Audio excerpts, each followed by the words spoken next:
de sigilen bɛ jamana kɔ kan I b'a fɛ ka I sen no tunga lafiya ka projet kura o la o projet dɔ de u bɛna cité ni ka o de jɔ tungarangew ye banakɔrɔnikaw olu fɛ yen nɔ cité min ni a bɛna jɔ hectare 1 o de sanfɛ hectare min yɛrɛ ni ale lamunumunen do so 20 o de bɛna jɔ cité in kɔnɔna la a so 20 bɛɛ n'i ka yɔrɔ de do a kɔnɔna la denmisɛnw ka kulonkɛ yɔrɔ b'a kɔnɔna la fiɲɛ sama yɔrɔ b'a kɔnɔ ka taa se farikolo ɲɛnajɛw olu ma o bɛɛ bɛ cité in o kɔnɔna la cité in yɛrɛ parcelle 1 o ye titre foncier de min n'ale musaka ye sɛfɛ wari 4,100,000 ani 100,000 ye I bɛ se ka a sara yɔrɔnin kelen walima I bɛ se ka sara san 1 kɔnɔna la walima ka taa se kalo 18 o ma n'i tilali I ka terrain o sarali la sa I bɛ se ka I ka so jɔ ka kɛ villa hakɛlama ye walima I bɛ se ka jɔ ka kɛ étage ye tunga lafiya ma olu ka bolo kan n'i ka wari yɛrɛ bɛ I bolo I bɛ se ka I ka so jɔ I kelen ye walima ni wari t'i bolo fana o yɔrɔnin na I bɛ se ka I sen no tunga lafiya ma olu ka tɔn o la n'an b'a fɔ ma nanzarakan na n'an b'a fɔ ma ko tɔntin tunga lafiya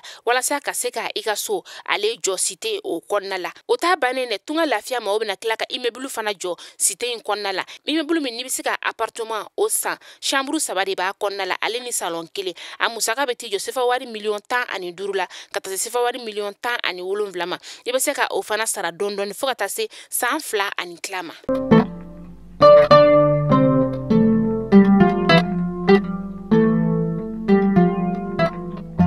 Bi araba marsi kalo kleshin samba flale ni mwansa mali kuna fon jamana la jango omni on flesanga na wati mali kono fata se mali ko kana an balodo strofe mali kuna fon point ami au foni nga awali mano dante fulimina obisigile ka kabam na kuna fon mi makono o gati sira obsibili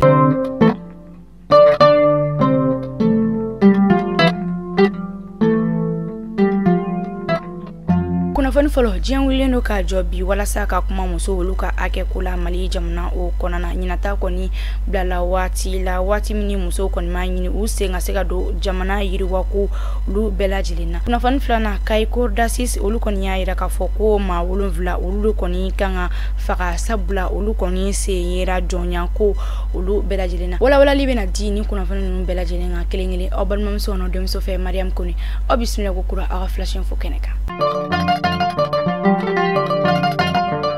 Biye 8 mars kerengrenya la muso togolado muso koni wileno jien fantana ni belajilina wala saka kuma uko akeka mali jamana o konana nyinata obena wati ni muso koni manyini usenga do jamana aklino tayro belajilina yiriwa obeseka sabati chogoya mina ore okum konana anwilla ka se mouvement doma mouvement minali be wile ko mouvement mali espoir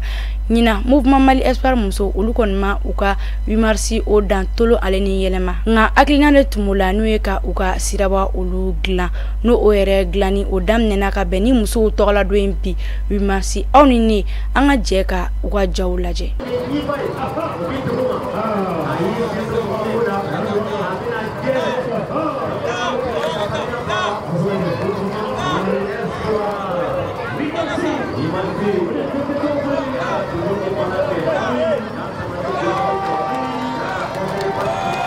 ne tɔgɔ Marietou Arma ne mouvement Mali Espoir muso ka présidente ne ni nga vice présidente de biano an bi bɛɛ lajɛlen fu 8 mars muso ka donba ye Mali muso bɛɛ lajɛlen ka don de 8 mars o hukumu kɔnɔna de la an y'a jate minɛ dɔ kɛra tɛgɛrɛ fɔ ale ni dundun fɔ nunu dɔ kura la an y'a ɲini kana nafaji sira ka a garati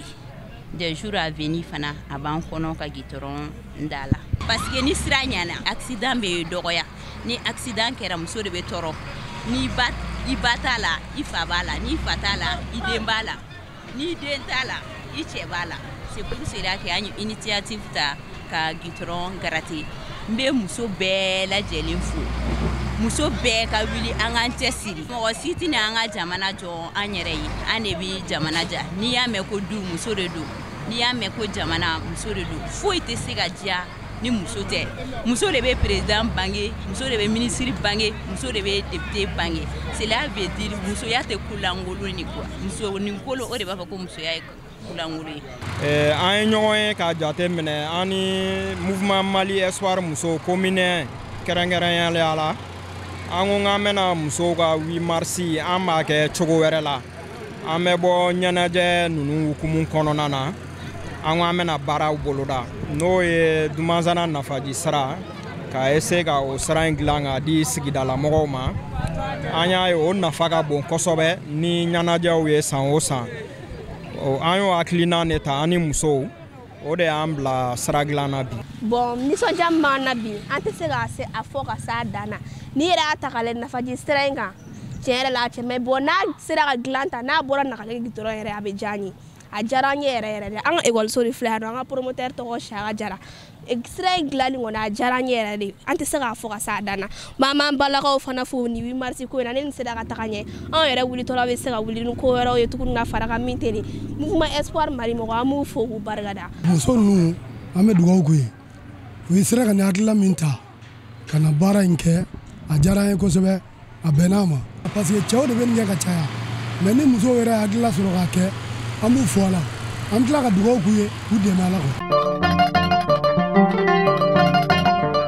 o tɛmɛnen kɔ ka bɔ yen nɔ an bɛ taa lakana ko nasirala Mali finitigilakaw kɔni bɛ ka lakana fɛɛrɛ olu sigi sen ka jamana kɔrɔ yanfan ani a worodugu yanfan olu kɔni fɛ o kɛra sababu ye ni ka banbagaci wale maa 150 olu kɔni ne bɔnɛ u ni na ni ka minan caman o kɔni minɛ u la Kucala mara kɔnɔna na a yɛrɛ la k'a fɔ ko banbagaci wale maaw kɔni bɛ ka ye nin yɔrɔ kɔfɔlen in na kosɛbɛ aw yɛrɛ k'a fɔ ko Mali sɔrɔlasiw ye wulikajɔ 84 de kɛ Mopti Douanza Nara fo ka se Bajangana ale ni Kita marabolo olu kɔnɔna Colonel Suleiman Dambele n'ale dirba ɲɛma ye ale bɛ ɲɛfɔli k'an ye nin wulikajɔ in kɔnɔna na an ka jɛ k'a lamɛn. Mali finitigilakaw bɛ ka gɛrɛndɛ siri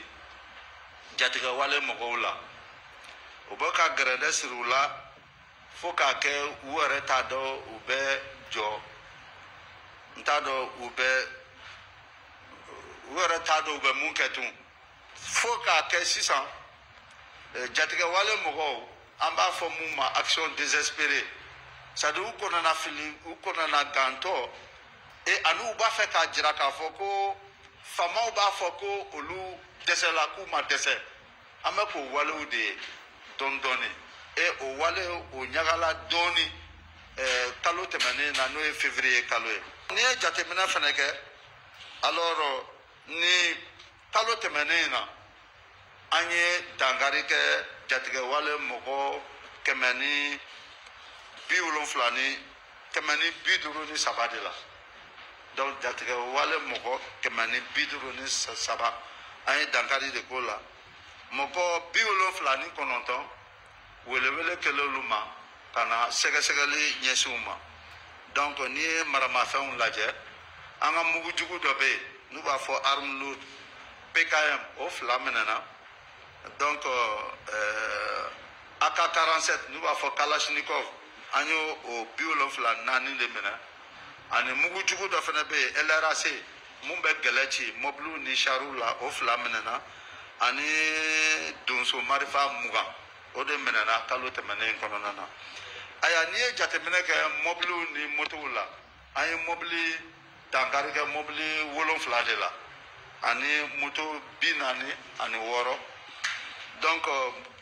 jukɔrɔ mugujugu an ye o 15 de dankari k'olu la k'olu faire sauter et an ye base 15 jatigɛ wale mɔgɔw ka sigida 15 an y'o de ci mais an yɛrɛ faamaw an ka mɔgɔ 7 de ta ɲa fɛn min ye Mali finitigilakaw olu ta fanfɛla ye a la ka fɔ ko maa 7 olu de tora kɛlɛ in na ni ka maa 22 o kɔni sɛbɛkɔrɔ banana Mali sɔrɔdasiw olu kɛra sababu ye misi 100 kɔni kun suɲɛna tesitikaw fɛ yen nɔ fariyanwale kɛba maaw fɛ nin bɛɛ lajɛlen kɔni sera ka minɛ.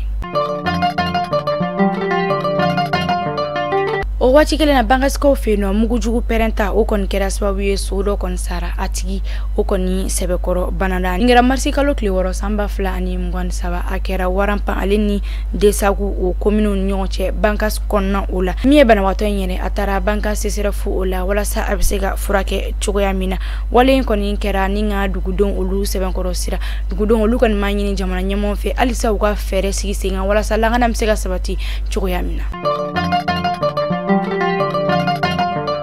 amita kay kaw fe no kay kordasis ale kon yaira ka fo ko février kalo kle mungwan wolonvla temenina ko ma wolonvla ulu kon kanga shilatunu ma kele o kanga sanduru kaso o kon ke o jala kele no ko lu kon yinsira jonya ko ulu la bogolo fe kita kay fo ta se nyoro ma haramadiya hake to botol kulu ale yara ira ka fo ko ni tamashe nywe kele yere kona ola wa akado ka fo ko ni ko ngoni kanga mauson akila femi CNDH ale nyamai mi agibwari ale kon mi anyini critique nyemo ulufe ku ka tanu ka baraye chukoya mina ni ko nyere bise ga ba PPU gabana no association mi kay nale kon ka baranye shine no jonya wale olu keleli u kon ma olu jakulu fene ya ira ka fo ko ni kon ni jigisi ko baye critique mo olu nyekoro